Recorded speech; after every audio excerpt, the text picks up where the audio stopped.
So we've gone through the duties of the pastor, the duties of the deacons, and then we breezed through the extra biblical church officers, correct? Yes. We mentioned the church clerk, that's the secretary, that's my wife. She doesn't have an assistant. We have a treasurer, that's Jay.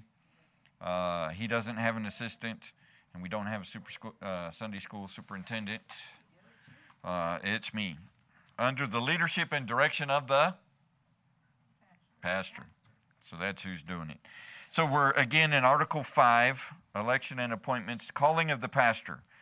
Now, if there ever comes a time when you as a church have to call a new pastor, and it might be soon, sooner than you.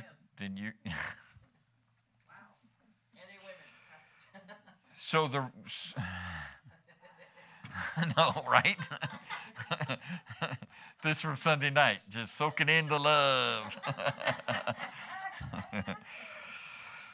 If you have to call a pastor, these are the steps that you're going to have to know. And by the way, we're going to go over, we're going to be in 1 Timothy chapter 3 again, so open there.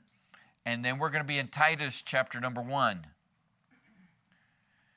So if you have to call a pastor, and like I said, so for whatever reason I vacate the office, whether I die, whether I retire, whether the Lord moves me on, whether my wife kills, yeah.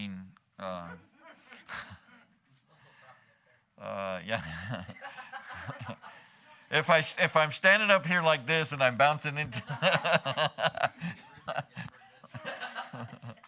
look for drones or something. But these are the steps the church will have to take to call a new pastor. All right? So letter A there. The pastor, now this is the one that you're calling. Okay, that's not me. The pastor agreeing with the church's doctrinal statement, the church covenant, this constitution shall be called. Notice of the proposed choice of pastor shall be given from the pulpit for 2 successive Sundays preceding the election. So you'll have to announce it for 2 Sundays straight.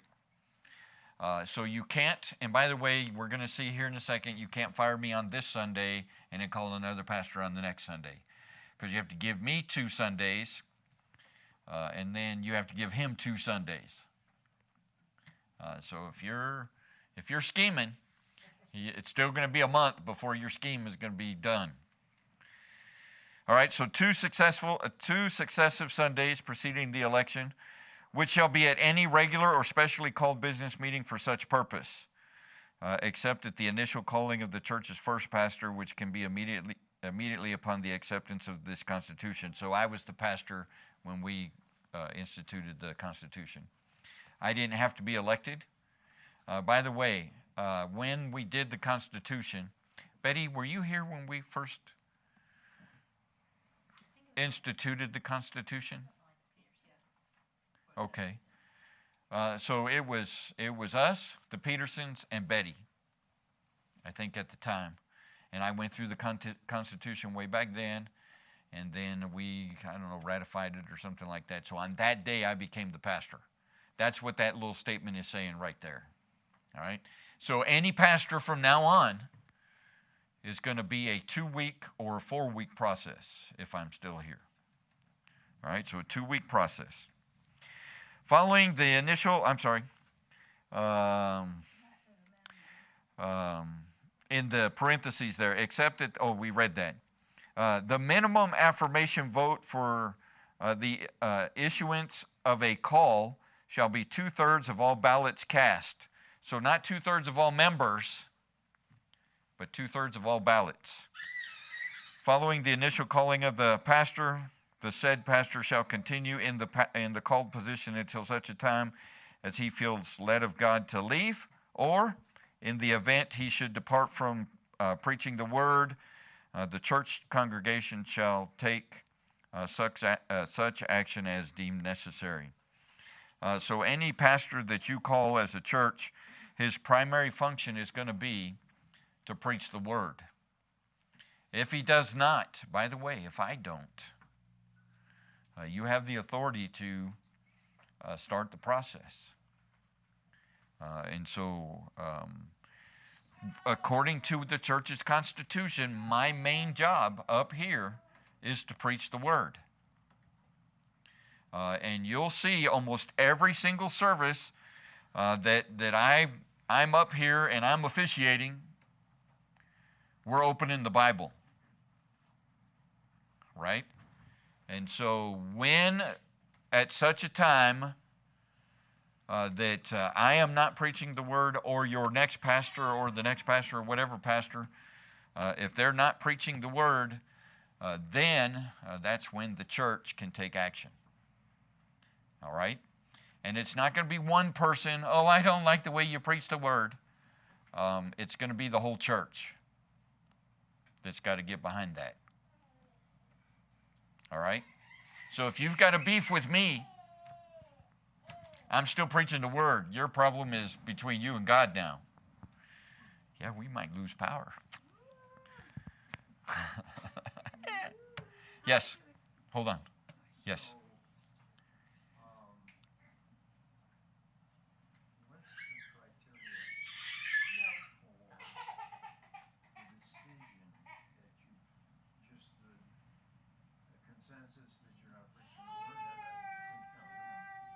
Well, you'll know if I'm not preaching the word, because you won't open your Bible. And if all I'm doing is speaking politics, that's not the word. If all I'm doing is, and this would happen in the old days, if all I'm doing is getting on a soapbox about abortions, that's not preaching the word. That's in the word, that's part of the word, but if all I am doing is on a soapbox, everybody knows I'm on a soapbox. Right? And that's the habitual. Right. Now, there'll be some times when I get on a soapbox. But we all do, and then we exit. Yeah, one time or two services, but at the most, two services. I don't think I've gone two services on a soapbox.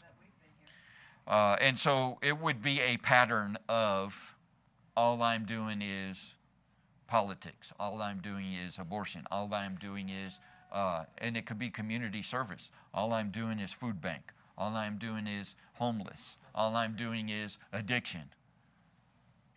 Right? I'm not preaching the word. So that's the criteria. And so that's really, that's a good basis. Well, I mean, as far as general interpretation, Mm-hmm. you could go. Yep.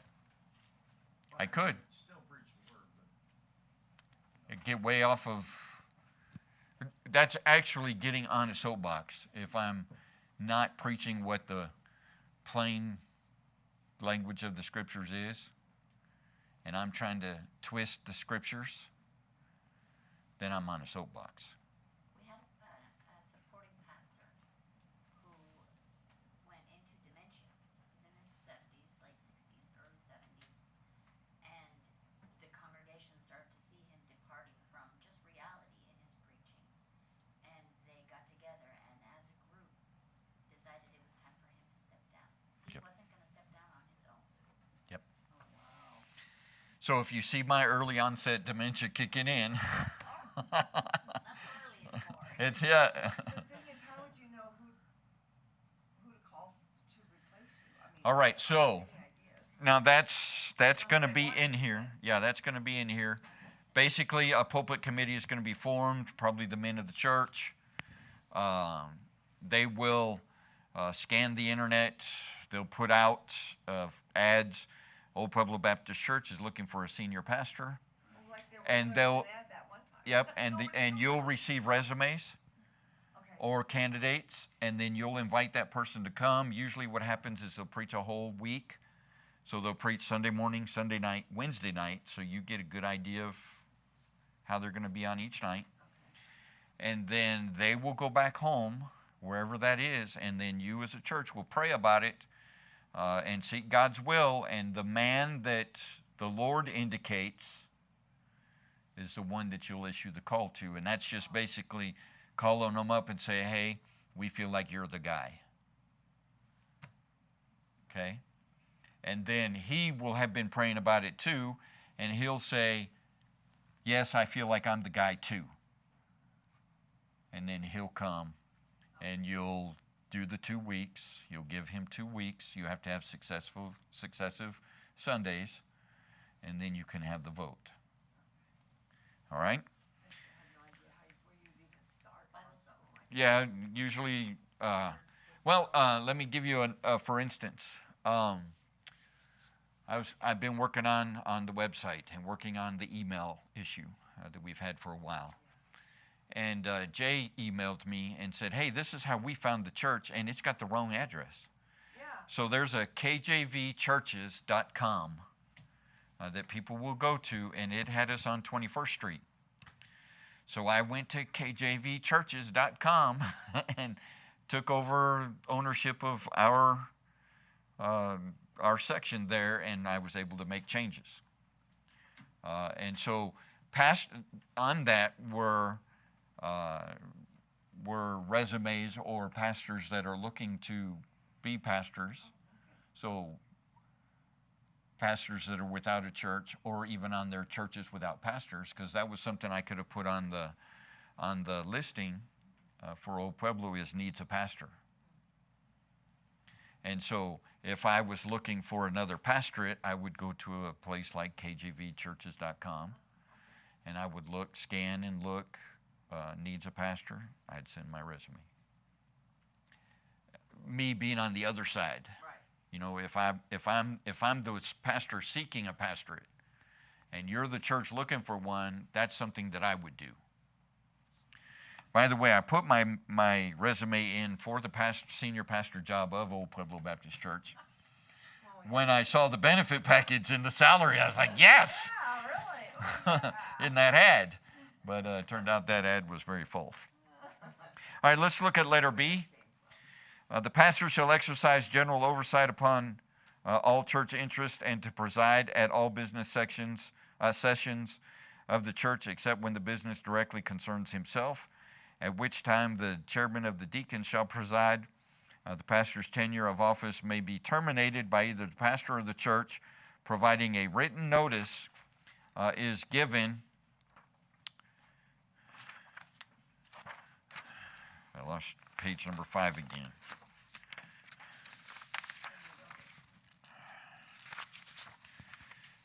Is given to the other party at least 30 days prior to the intended termination. This may be shortened by mutual agreement. The pastorate shall terminate immediately upon the pastor's refusal to affirm to the statement of faith of this church. All right? And so you can immediately fire the pastor. Now, this isn't the first pastor. This is talking of the one you're calling. Right, right. All right? You can terminate him in a heartbeat if he deviates from the statement of faith. All right? Any questions about that section? All right, letter C. Dismissal of a pastor shall take place at a meeting called for that purpose, of which public notice has been given at least 2 previous Sundays by the deacons. A 2/3 vote of members present for this removal shall be necessary for his removal. Any questions about that one? And so I can be removed if 2/3 of you get together and vote on it. And so, you know, the guy here shouldn't take for granted that he's going to be the pastor of this place forever, and just be able to do whatever he wants. So if 2/3 of you get together after you give me 30 days notice, then you can terminate me. Don't hope on that. Don't wish on that because you're stuck with us. And I believe that we're going to see, and because I read this somewhere, that oh man, my early dementia just kicked in. Mid-sentence, it just kicked right in. Got the letter? Got the ball. And 2/3 of you are here. How many of you vote for me to go? Oh, wait, we have to give 2 Sunday notices. So maybe in those Sundays my memory will come back and I'll remember what I was going to say. So you're I have that all the time. assuming that it's moved into Mm-hmm. wanting you to go. Mm-hmm. Is there some kind of protocol where somebody's in charge and you document this? Yeah, normally it's the deacons, and so it'd be the head of the deacons, deacon board. So what happens? Okay, We we don't So, have- so if it happens right now, We have to go to you. no. The men of the church would just get together and elect somebody to be the spokesman. That's what would happen. The men of the church would get together. The member men of the church would get together and elect a leader Yeah, they have to be the members of spokesman. the church, right? Yeah. I think that's where I was going to go. It has to be members of the church, and they have to be active members. They can't be on the inactive list, or they can't be like. Here's the wording that I read, and we might be reading it here in just a minute, but it has to be somebody who's coming regularly. Yeah, All right. in good standing. Yeah. You can't have been out for 3 months. You can't have been out for 5 months and you're about to be put onto the inactive list and then you're going to come back for the vote. You're not eligible to vote. Okay? So that's the wording in here. That's what I read, and so my early onset dementia has just been erased, so you can forget about that one. You can forget about that one. I'll just chalk it up to being tired. All right. Is the state involved in any of this process? No. Yeah. Independent. No. No. All right, let's look at the election. All right, any questions about calling the pastor? So if that has to happen, you guys are going to come to the Constitution, and the Constitution is going to give you direction. All right, let's go to the scriptures before we move on to calling the deacons. Turn with me, if you would, to Titus chapter 1. Now, in 1 Timothy 3, we saw the requirements of the bishop and the deacons. Titus chapter 1 also has a list of requirements for the bishop. And it goes right along with 1 Timothy chapter 3. Do you know who was Timothy's and Titus's mentor? Paul. You know who wrote to both of them? Paul. You know who gave him the same exact information to both of them? Through the Holy Spirit. All right, Titus chapter 1, and we'll look at verse number 5. Titus chapter number 1 and verse number 5. It says this, "For this cause left I thee in Crete, that thou shouldst set in order the things that are wanting, and ordain elders in every city, as I had appointed thee. If any be blameless," now here's the requirements, all right? We're talking about the elders. "If any be blameless, the husband of one wife, having faithful children, not accused of riot or unruly. For a bishop must be blameless as the steward of God, not self-willed, not soon angry, not given to wine, no striker, not given to filthy lucre, but a lover of hospitality, a lover of good man, sober, just, holy, temperate, holding fast the faithful word as he hath been taught, that he may be able by sound doctrine both to exhort and to convince the gainsayers. For there are many unruly and vain talkers and deceivers, especially they of the circumcision, whose mouth must be stopped, who subvert whole houses, teaching things that they ought not for filthy lucre's sake." And so those are the requirements found in Titus for the calling of an elder. And if you remember the 3 biblical titles for a pastor, it's pastor, elder, bishop. Okay?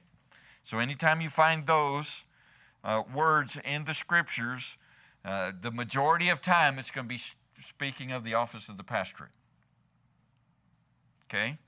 Now there'll be some times when it says the elders and it's the old guys in the church.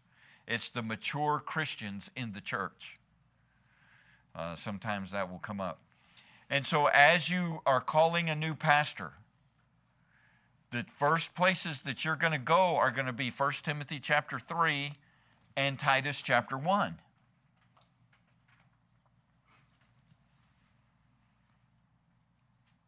Okay? Yes.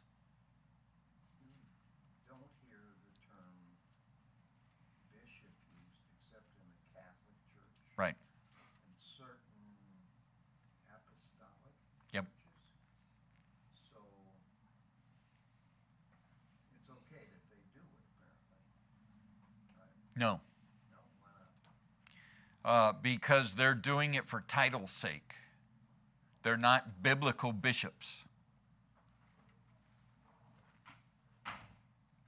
Right? So, for instance, in the Catholic Church, every priest you call him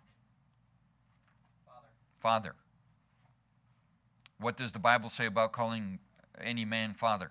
No man. So they do the same thing with bishop. They do the same thing. So bishop is just overseer. So we're instead of using the title bishop, I am the bishop. And there are what it's called, or what they call themselves, apostolic churches. Yes, And they take the same title. right. So technically, I guess it's, 9 times out of 10, that church is not biblical.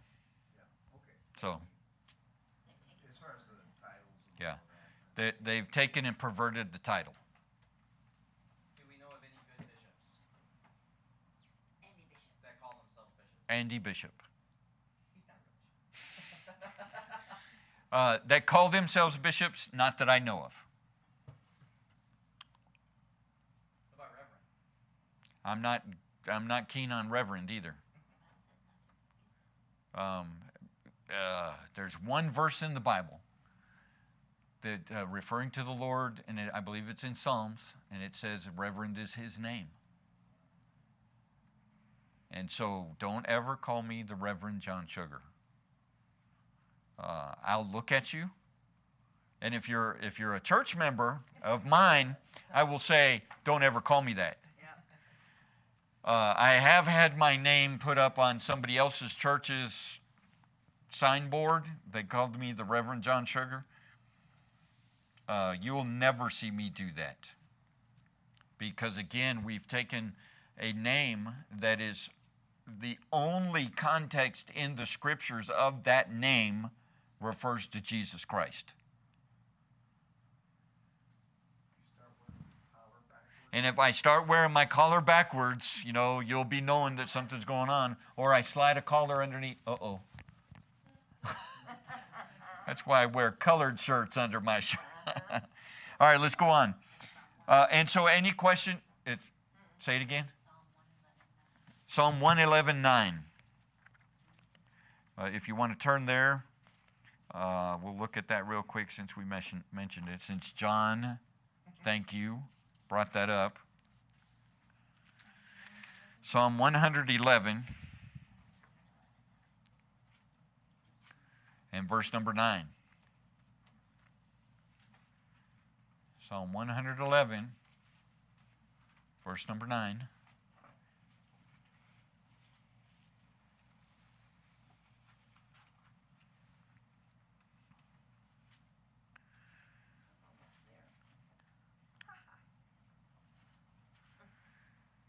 All right, so look with me first at verse number 1.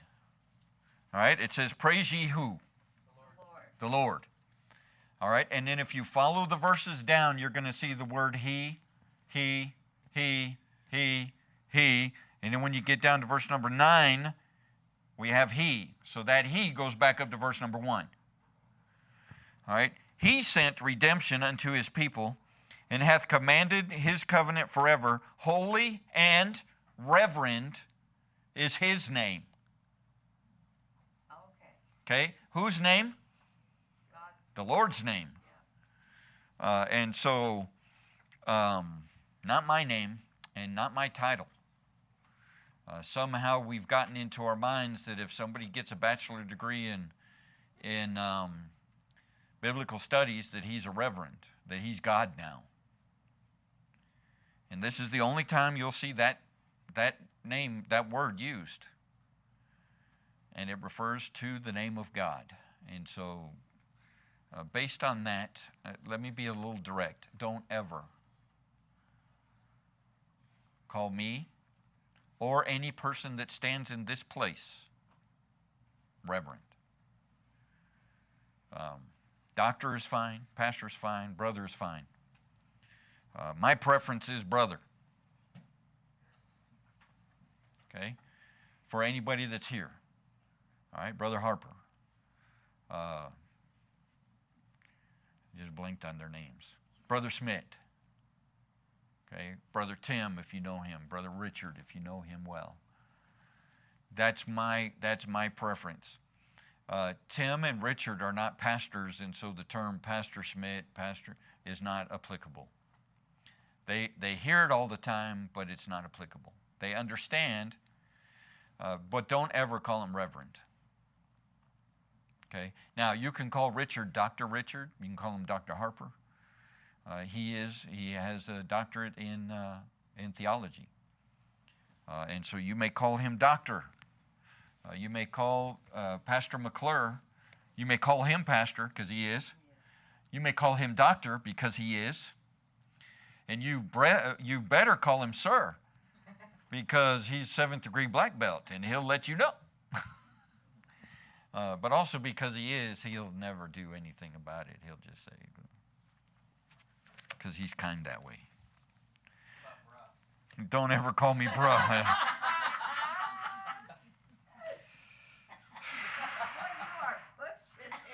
All right, we'll look at election of deacons. It's going to be really close to the pastorate. However, it's going to be the pastor's choice. All right, so that's what we're going to see down through here. The number of deacons will be determined by the scriptural need of the congregation. We talked about that. The duration of this office. Now, this is going to be a little confusing. All right, so I need 3 volunteers, and I only got 3 other guys in here. So John, David, Art, come up to the front, please. And Jordan, widen out the camera so you can see all these guys. All right, stand kind of in a group, please, if you would. All right, David, grab your third leg, get up here. This part, when you read it, is kind of hard to understand, but the deacon board is on a rotational, it's a rotation, and it's a 3-year rotation. All right? Follow along with me. The duration of the office for the purpose of re-election will be in January, following the anniversary of this church. So our anniversary is in October. It'll be the following January. Each deacon will serve for a good period of 3 years. Don't serve a bad period. Except in the beginning. So when we first elect deacons, each deacon, except in the beginning, the re-election will take place in January of the following year to allow for the starting of the rotation of the 1/3 of the deacons each year. So here's what's going to happen. We're going to elect a deacon board, and tonight, just for illustration's sake, these are the 3 men that the church is going to call to be the deacons. We're going to call Art to be a deacon for 1 year. We're going to call David to be a deacon for 2 years. And we're going to call John to be a deacon for 3 years. And then after the year, you guys kind of shift one person. Art, take John's place, and you guys shift. Then the following year, we're going to elect David for 1 more year because he's already served how many? 2. No, he served 2, so he's on the board for another year. John's on the board for another 2 years. Now we're going to re-elect Art for 2 years so he can serve out his 3-year term. All right? When David finishes his 2 years, then we're going to re-elect David for 1 year so he can finish out his 3-year term. When it comes time for John, now we've cycled through everybody. Everybody's going to be elected for a 3-year period. Oh, okay, gotcha. Okay, so in the beginning, so that's what that paragraph right there is saying. Okay. All right, so that's the illustration. So now, because they shifted places, we're going to call David for 1 year. We're going to call John for 2 years. We're going to call Art for 3 years. And then when it comes time for Art to be here at the end of his 3 years, then these guys will, at the end of their 1 year and 2 year, we'll be re-electing them to finish the 3 years. And if I move, If you move, you're off the board. We'll re-elect somebody for 3 years. This is only for the first set of deacons. All right, after deacons have been instituted, then we elect them for a 3-year period. Okay? Thanks, guys. So that's what this paragraph is saying. It's a little difficult if you're just reading it, but that's what it's talking about. And so it'll be a cycle. By the way, it tells us how to do the cycle. This will be in alphabetical order of the names of the original deacons. And so let's see. Art, you would have been the 1-year guy. David, you would have been the 2-year guy. John would have been the 3-year guy because that's going alphabetical. Which is how you had them up there anyway. Okay, that's how I had them. Look what I did on purpose. I did it on purpose. Actually, we did. Right. Thank you. You guys walked right up there like you did. They did. All right. And then number 4, during the first year, by the way, that was explaining points 2 and 3. Okay. Point number 4, during the first year of the church's existence, the pastor shall appoint with 2/3 majority. We're out of that, so we don't even need to worry about that. Manner of election. All right. Point C. Manner of election. Each member of voting age, 16 years old. We put that in the Constitution. All right. So Tally cannot vote. Okay. We just baptized her, right? Right. That automatically put her in the membership of the church. That's right. But Tally has no vote. Valerie has no vote. Anya has no vote. Right. Not till they're 16. Okay, not until you're 16. If you can't vote in the United States of America until you're 16, you ain't voting in the church until you're 16. Okay? And here it is. Here's what I read. Each member of voting age is in good and regular standing. Shall be privileged to nominate the needed number of men. These ballots shall be received at a specified and publicly announced time and place. So we'll be announcing. We're going to be electing deacons. We'll put out a ballot. Put your nominee's name down on a paper. I'll gather them. The top 3 names or 2 names, however many we're going to call to be deacons. They'll be on the ballot, and then we'll vote. Okay? Number 2, the nominating committee, which consists of the pastor and deacons not up for re-election. So John would have been there and David would have been there on that first year. Art was be up for re-election. Okay, so he couldn't be on this committee. Okay. All right, so that, just for sake of illustration, just the first time. All right, we'll choose from the names submitted 2 more than the needed number of qualified men. Now, the qualifications are found in 1 Timothy chapter 3, which we looked at last week. Okay, and for time's sake, I don't think we need to go back through it. But the qualifications, when it comes time for us to call deacons, I'm going to be presenting the qualifications, and I'm going to be saying, here are the qualified men in the church. All right, and right now, there are 3 qualified men. Hold on a second.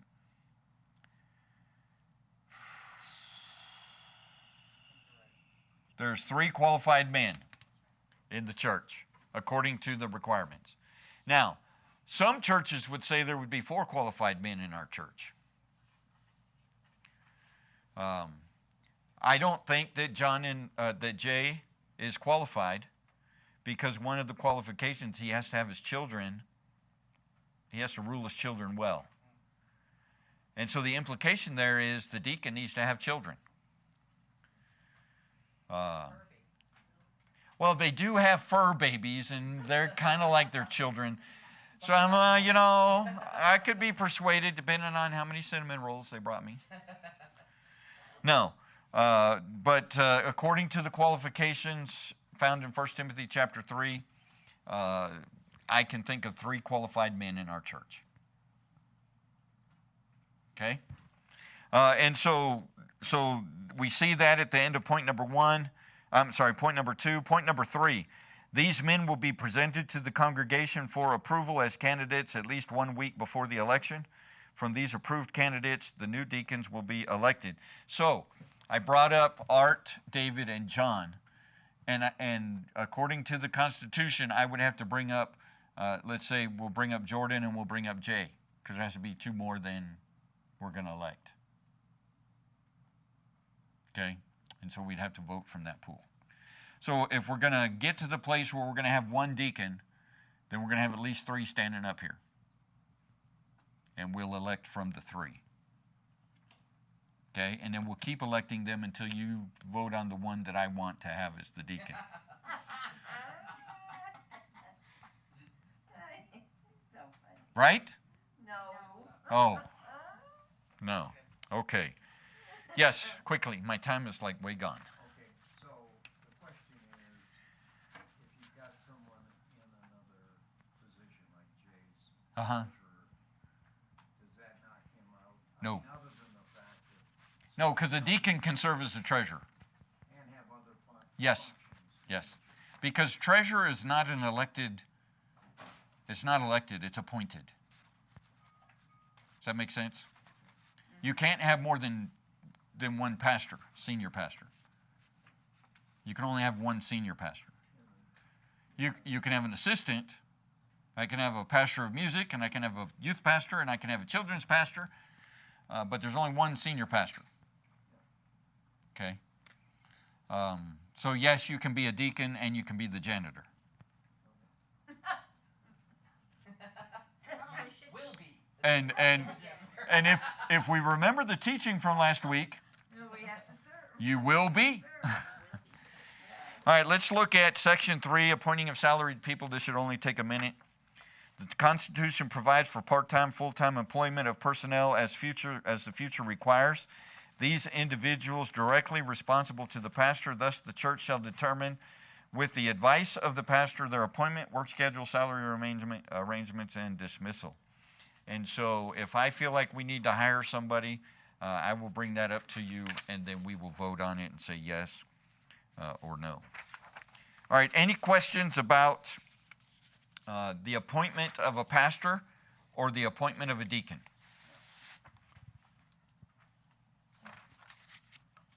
You mean the election? Election of, I said appointment, I'm sorry, election of. I didn't know if you were doing that just as a No, thank you.